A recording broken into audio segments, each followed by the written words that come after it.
ভাবুন তো, আপনি একটি উঁচু পাহাড়ের চূড়ায় দাঁড়িয়ে মেঘের সমুদ্র দেখতে চান, কিন্তু সমস্যা হলো সেখানে উঠতে হলে হাঁটতে হবে কয়েক কিলোমিটার পথ, আর সেটা সবার পক্ষে সম্ভব নয়।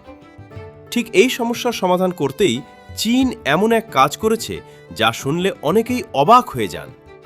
চীনের কিছু পাহাড়ি পর্যটন এলাকায় বসানো হয়েছে বিশাল আউটডোর এসকেলেটর। অর্থাৎ শপিং মলে যেমন এসকেলেটর দেখা যায়, ঠিক তেমনি পাহাড়ের ঢাল বেয়ে মানুষকে উপরে নিয়ে যাচ্ছে এই চলন্ত সিঁড়ি। এর মধ্যে সবচেয়ে আলোচিত একটি হল তিয়ান ইউ মাউন্টেন। আগে যেখানে পাহাড়ের চূড়ায় পৌঁছাতে প্রায় 1 ঘন্টা হাঁটতে হতো, এখন এসকেলেটরে চড়ে মাত্র কয়েক মিনিটেই পৌঁছে যাওয়া যায়।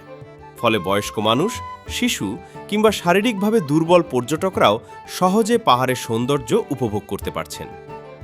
আরও অবাক করা বিষয় হল, চীনের কিছু জায়গায় 1 কিলোমিটারেরও বেশি দীর্ঘ এসকেলেটর তৈরি করা হয়েছে। পাহাড়ের গা বেয়ে ধাপে ধাপে এগিয়ে চলে এই ব্যবস্থা।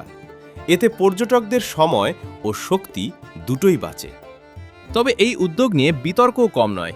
অনেকেই বলছেন পাহাড়ে ওঠার আসল আনন্দই হল কষ্ট করে চূড়ায় পৌঁছানো। ঘাম ঝরিয়ে পথ পেরিয়ে যখন মানুষ উপরে ওঠে, তখন সেই অর্জনের অনুভূতি আলাদা। এসকেলেটর বসানোর ফলে সেই রোমাঞ্চ নষ্ট হয়ে যাচ্ছে। অন্যদিকে সমর্থকরা বলছেন প্রকৃতির সৌন্দর্য সবার জন্য উন্মুক্ত হওয়া উচিত। যদি প্রযুক্তির সাহায্যে আরও বেশি মানুষ পাহাড়ের সৌন্দর্য দেখতে পারে, তাহলে এতে ক্ষতির কি আছে?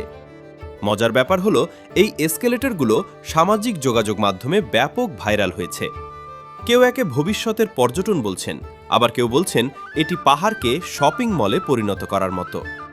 তাহলে আপনার কি মনে হয়, পাহাড়ে ওঠার জন্য এসকেলেটর থাকা উচিত, নাকি প্রকৃতির সৌন্দর্য উপভোগ করতে হলে কষ্ট করেই চূড়ায় উঠতে হবে? মন্তব্যে আপনার মতামত জানাতে ভুলবেন না।